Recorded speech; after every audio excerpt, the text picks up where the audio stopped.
Second part of the meeting is C.A.V. Now, this is the magic of what makes this meeting prep free is the order of C.A.V.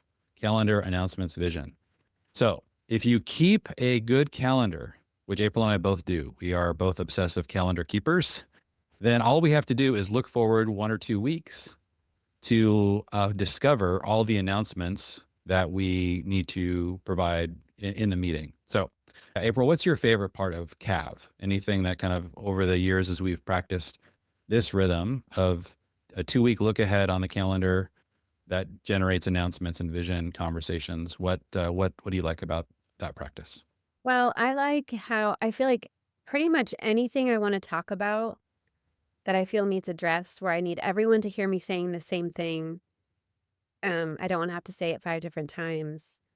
I feel like it fits under almost every single thing fits under CAV, Yeah. calendar, announcements, vision, because, except and then, like, the improvement, definitely, that's oftentimes I have pre-thought that one, but for the CAV section, I just really like how it really does address a lot of the practical sides of trying to function as a team. Because you're talking about your time, you're looking ahead, the announce like Jeremy said, when you're looking at your calendar, you're like, "Oh, we need to tell them about this or that this is coming up." Then you tell them about the thing, and then you can tell there's either some resistance or some like, "Wait, what? We're doing what?" And then that's when we go into the vision. So I'll be like, "So, Jeremy, it seems like a vision might need to be cast around this particular calendar event coming up or something."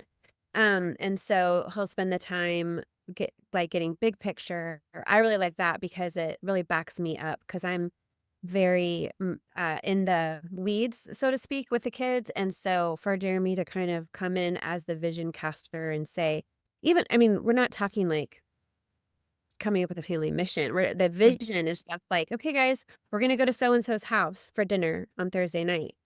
Now, let me tell you what that's gonna be like and what my expectations are. When we go, we're gonna take a side dish.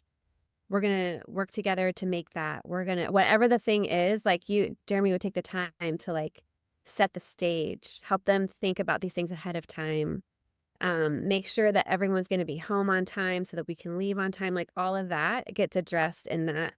Um, so if you hear vision and you hear like, oh, it's this huge massive thing, that can be a little misleading.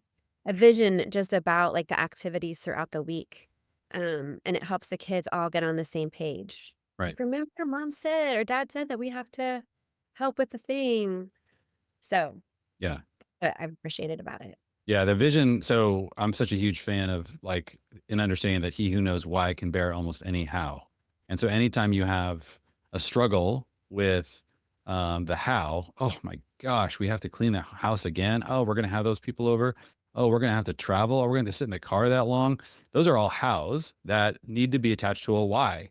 And like April said, there's sort of like layers of vision, right? So you might say to your kids, "Oh yeah, by the way, guys, we are hosting this family or this couple is coming to stay with us for 3 days. Oh, and we need you guys to make sure you clean the kitchen. Oh my gosh. And we need your help in like making the beds and now cleaning up and doing the sheets after that. Oh my gosh. So then anytime you hear these, you got like, okay, there's a vision problem here and there's layers to the vision.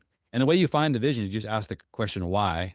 And if in the where you get to in the vision is how many whys you ask, right? So if you ask the first why are we doing this? Like why are we having these people over? Well, because remember our family is all about trying to minister to other families. And we want to really help this family sort of see how our family functions. We want to get close to them relationally. Well, why do we care about that? Here's the second why. Well, because we're part of this thing called the kingdom of God, and we have been rescued by Jesus Christ and he has come into this world to do this for us. Well, why do we care about that? Because life is not about you.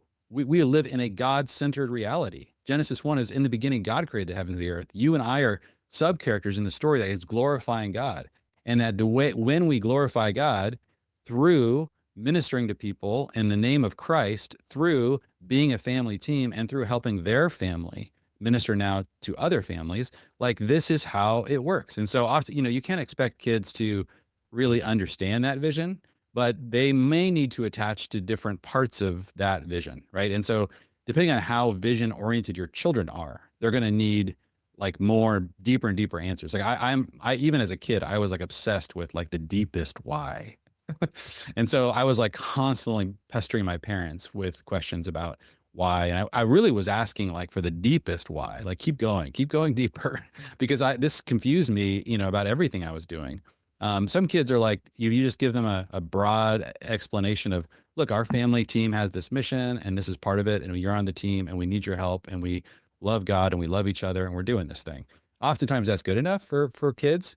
But yeah, you have to kind of connect with what is going on in the hearts of each of your kids so that they are like being propelled by a vision, right? A lover works harder than a worker. In other words, if they love the vision, if they're attached to that, then it's going to their spirit when they're doing this work as a family is going to be different than if they're constantly being drug along. So anyway, that part of the V part of the C.A.V, I think, is takes some skill, I think, and that's something I'd love to talk to you guys more about as we dive into this because I think that for me took me a long time to learn how to vision cast in the moment spontaneously.